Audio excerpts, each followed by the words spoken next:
चलिए, objective question है, total 50 question अभी होंगे आपके बीच में आएंगे, तो आप लोग जो है जवाब दे ही रहे हैं, सही सही जवाब देते रहिए। चलिए, तो सबसे पहला जो क्वेश्चन है उसका जो आंसर हो जाएगा आपका, वो आपका सी हो जाएगा, 8 डिग्री 4 मिनट। क्या हो जाएगा? 8 डिग्री 4 मिनट हो जाएगा इसका आंसर, याद रखेंगे, 8 डिग्री 4 मिनट। भारत का जो मुख्य भूमि है वो कितना डिग्री चैनल से शुरू होगा? तो अक्षांश से आरंभ होता है, तो वो है 8 डिग्री 4 मिनट से स्टार्ट होगा। अगर नीचे देखा जाए, जो इंदिरा पॉइंट है, जो अभी आज हमने आपको कल बताया था इंदिरा पॉइंट के बारे में, ठीक है, जो आपका निकोबार द्वीप समूह में है इंदिरा पॉइंट, जिसको पिग्मेलियन पॉइंट भी कहते हैं, वो आपका दक्षिणतम बिंदु है, वो लगभग 6 डिग्री 4 मिनट पे है, ठीक है। और ये है आपका भारत का जो मुख्य भूमि है वो 8 डिग्री 4 मिनट पे, इसलिए इसका आंसर हो जाएगा ऑप्शन नंबर सी, ठीक है। उसके बाद कौन सी अक्षांश रेखा भारत को 2 बराबर भागों में बांटती है? तो याद रखिएगा, 23.5 डिग्री जो कर्क रेखा है, ठीक है, 8 राज्यों से होकर गुजरती है, 23.5 डिग्री जो कर्क रेखा है, ठीक है, वो भारत को 2 बराबर भागों में बांटती है, जैसा कि हमने आपको बता रखा है। भारत का क्षेत्रफल 32 लाख लगभग है, ठीक है, 32,84,263 वर्ग किलोमीटर। तो 32 लाख के आसपास वाला आंसर आपका सही हो जाएगा, तो ऑप्शन नंबर सी, ठीक है। इनमें से किस राज्य में सूर्योदय पहले होता है?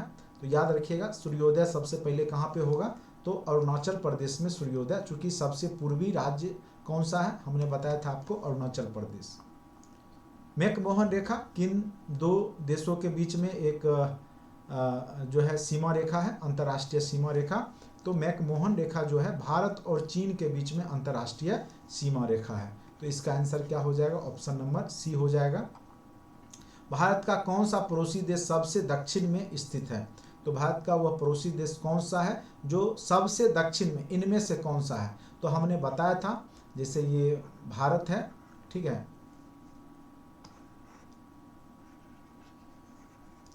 तो यहाँ पे आपको जो है, यहाँ तो श्रीलंका सबसे नज़दीक, तो श्रीलंका ये भी दक्षिण में है, ठीक है, लेकिन सबसे क्या बोल रहा है, पड़ोसी देश सबसे दक्षिण में, यानी दूरी पे स्थित है, तो यहाँ पे मालदीव है, दक्षिण में ही है, तो मालदीव इसका आंसर हो जाएगा, ठीक, ऑप्शन नंबर ए सही जवाब है।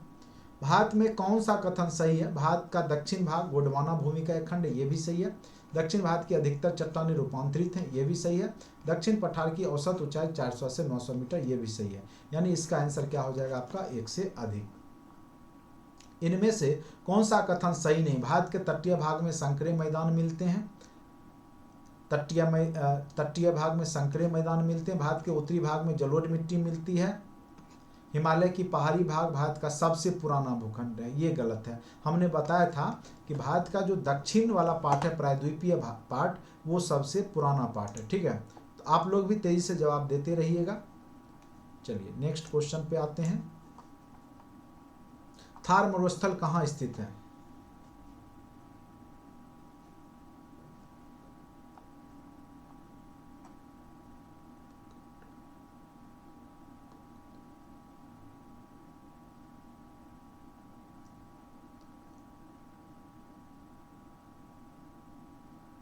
पाकिस्तान के बीच में रेड क्लिफ लाइन है, पाकिस्तान रेड क्लिफ लाइन बोलते हैं उसको, red Cliff line, Pakistan Bharat के बीच में रेड क्लिफ लाइन है, ठीक है।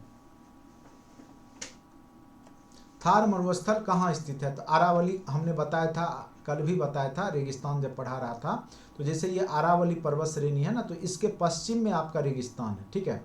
तो पूरब में तो वर्षा होती ही है, पश्चिम में नहीं होता है। तो ये सब देखिए, जब आप मैप के सहारे पढ़ेंगे ना तो आपको बन जाता है, और ये सारे SCRT क्वेश्चन है, यही सब क्वेश्चन आपके एग्जाम में आते हैं।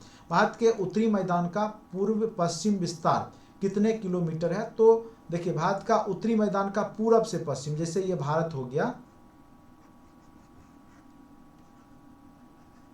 ये जैसे भारत हो गया, तो ये पूरब से पश्चिम का विस्तार पूछ रहा है, तो याद रखिएगा लगभग 2400 किलोमीटर यहाँ पे सही जवाब होगा। तो ऑप्शन नंबर क्या हो जाएगा? सी सही जवाब। उसके बाद भारत के उत्तरी मैदान का पश्चिम भाग किस नाम से जाना जाता है? तो भारत के उत्तरी मैदान का पश्चिम भाग, जैसे भारत है, ठीक है, ये सब आप कॉमन सेंस से बना सकते हैं, ठीक है। तो ये वाला जो पोर्शन है किस नाम से जाना जाता है, तो इसको हम लोग पंजाब का मैदान कहते हैं। क्या बोलते हैं? पंजाब का मैदान, ठीक है। उत्तर में जो स्थित है, जो पश्चिम भाग है उत्तर का, वो पंजाब का मैदान कहलाता है। 5 नदियाँ हमने बताया था सुबह भी, आज सुबह नहीं, जब नदी में पढ़ा रहा था, सॉरी, सिंधु, चेनाब, झेलम, ये सब, ब्यास, सतलज, रावी, ये 5 सहायक नदी हैं, इसीलिए उसको पंजाब नाम दिया गया, ठीक है।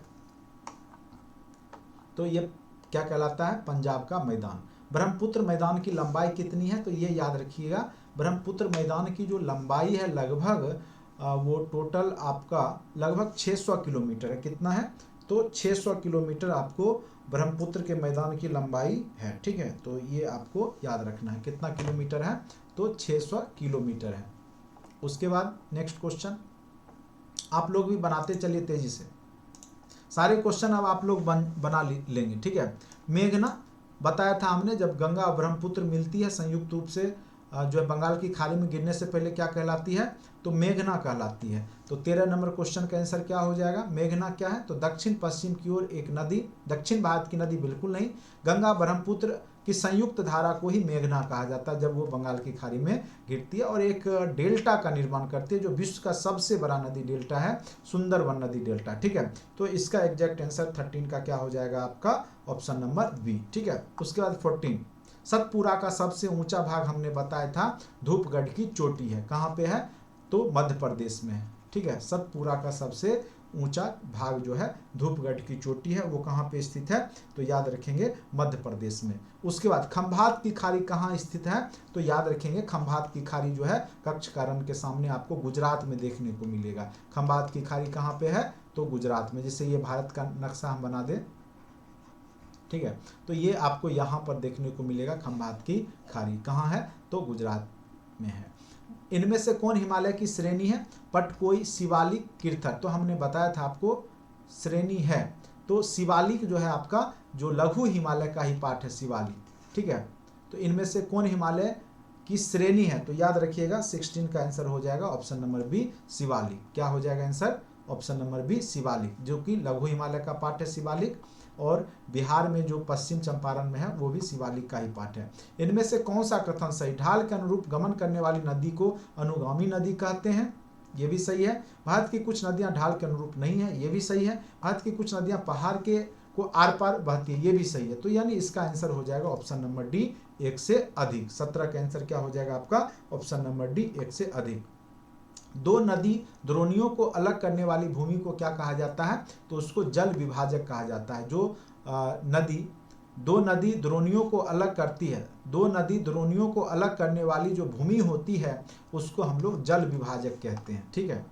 इनमें से कौन सी नदी पूर्वगामी है? पूर्वगामी मतलब जो हिमालय के निर्माण से पहले से बह रही थी उसको पूर्वगामी कहते हैं। और हमने बताया था सिंधु और ब्रह्मपुत्र नदी जो है वो आपकी पूर्वगामी नदी है। तो आंसर क्या हो जाएगा? 19 का option number C is correct, ठीक है। उसके बाद हिमालय में सबसे गहरी नदी घाटी 5100 मीटर कहाँ पे है? तो गिलगिट के निकट, हमने ये भी आपको बताया था, गिलगिट के निकट सबसे गहरा नदी घाटी आपको हिमालय में देखने को मिलता है, इसलिए इसका आंसर हो जाएगा बी। गंगा की सबसे बड़ी सहायक नदी कौन सी है? तो वो है आपकी यमुना, गंगा की सबसे बड़ी सहायक नदी। और हमने बताया था गंगा कहाँ से निकलती है? तो गोमुख गंगोत्री से निकलता है, ठीक है, उसको हम लोग भागीरथी बोलते हैं। उसके बाद अलकनंदा, अलकनंदा और ये दोनों, अलकनंदा और भागीरथी देवप्रयाग में जाकर के गंगा बन जाती है। और गंगा के किनारे सबसे प्रमुख शहर हमने बताया था कानपुर सबसे बड़ा शहर है, ठीक है। इनमें से कौन सी नदी भ्रंश घाटी से बहती है? तो याद रखेंगे नर्मदा और ताप्ती भ्रंश घाटी से, तो ऑप्शन में नर्मदा है, इसीलिए याद रखेंगे नर्मदा जो है भ्रंश घाटी से बहती हुई अरब सागर में गिरती है और एस्चुरी का निर्माण करती है, डेल्टा नहीं बनाती है।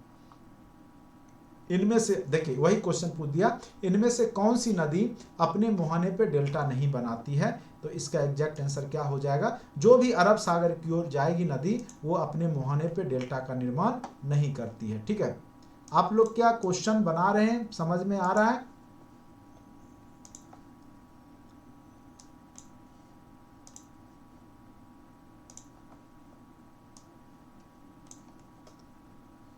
हाँ, इसी तरीका से आंसर देते रहिए। नर्मदा जो है डेल्टा नहीं बनाएगी, नर्मदा ताप्ती डेल्टा नहीं बनाएगी, चूंकि ये अरब सागर में गिरती है तो वहां पे ज्वार नद मुख कहते हैं उसको, वो बनाती है, एस्चुरी जिसको इंग्लिश में बोलते हैं। ठीक है, नेक्स्ट क्वेश्चन, भारतीय जलवायु की क्या विशेषता है? जाड़ा और गर्मी दो स्पष्ट ऋतुओं का होना, वर्षा मुख्य रूप से ग्रीष्म में होना, जलवायु का मौसमी हवाओं से प्रवाहित होना। ठीक है, प्रभावित होना, जलवायु का मौसमी हवाओं से जो है प्रभावित होना। तो इसका एग्जैक्ट आंसर बताइए क्या हो जाएगा? तो जाड़ा और गर्मी दो स्पष्ट ऋतु होना, ये भी भारत की जलवायु की विशेषता है। वर्षा मुख्य रूप से ग्रीष्म ऋतु में होती है, ये भी विशेषता है। और जलवायु का मौसमी हवाओं से प्रभावित होना, ये भी इसकी विशेषता है। इसलिए इसका आंसर क्या हो जाएगा? Option number D. ठीक है, नेक्स्ट, इनमें से कौन से कथन सही नहीं है? बिहार में वर्षा मुख्यतः जाड़े की ऋतु में होती है, ये तो गलत है। ठीक है, कथन सही नहीं है। राजस्थान भारत का सबसे गर्म क्षेत्र, ये सही है। केरल में साल भर समान तापमान मिलता है, ये भी सही है। ठीक है, आपका इसका एग्जैक्ट आंसर 25 का क्या हो जाएगा? Option number A. चूंकि पूछ रहा था कि इनमें से कौन सा कथन सही नहीं है, तो बिहार में वर्षा मुख्यतः जो है जून जुलाई में होता है, जाड़े में नहीं होता है। जाड़े में वर्षा तमिलनाडु में होता है। और किस मानसून से? जो दक्षिण पश्चिम लौटती है उसको उत्तर पूर्वी मानसून कहते हैं, उस कारण से। भारत का कौन सा भाग वृष्टि छाया में पड़ता है? तो वृष्टि छाया यानी एक तरफ पहाड़ हो गया, जिस कारण से जलवायु आई तो यहाँ टकराई, इधर वर्षा हो जाएगा, इधर नहीं होगा। तो पश्चिम बंगाल, पश्चिमी घाट का विमुख भाग, छोटा नागपुर। ठीक है, तो पश्चिमी घाट का जो विमुख भाग है, पश्चिमी घाट देखिए जो समुद्र तट के तरफ, जैसे ये घाट है तो समुद्र तट के तरफ जो जलवायु आएगा, इधर तो वर्षा होगा लेकिन विमुख पार्ट में वर्षा नहीं होगा। ठीक है, तो इसका एग्जैक्ट आंसर हो जाएगा ऑप्शन नंबर बी। पश्चिमी घाट का जो विमुख पार्ट होगा, ये साइड वाला जो पार्ट होगा, जैसे ये मान के लिए पहाड़ है तो ये इधर से वर्षा होगा, जो समुद्र, ये भारत का पार्ट है। जैसे फिर से एक बार, ये नीचे वाला पश्चिम घाट है तो पहाड़ ऐसे मान के चलिए है। ठीक है, तो इधर जलवायु जाएगा तो यहाँ पे टकरा के बारिश इस साइड करवा देगा, लेकिन ये साइड जो होगा वृष्टि छाया में आ जाएगा। तो पश्चिम घाट का विमुख भाग याद रखिएगा। उसके बाद अक्टूबर से मध्य नवंबर तक कौन सी ऋतु है? तो आपको पता ही है, अक्टूबर से जो मध्य ऋतु, वर्षा तो होगी नहीं, पहले काट दीजिए। बसंत भी नहीं होगा तो कौन सा ऋतु हो जाएगा? शरद ऋतु हो जाएगा। तो याद रखिएगा, अक्टूबर से मध्य नवंबर तक की जो ऋतु कहलाएगी वो कौन सी ऋतु कहलाएगी? शरद ऋतु कहलाएगा। ठीक है, इनमें से सबसे कम वर्षा का क्षेत्र कौन सा है?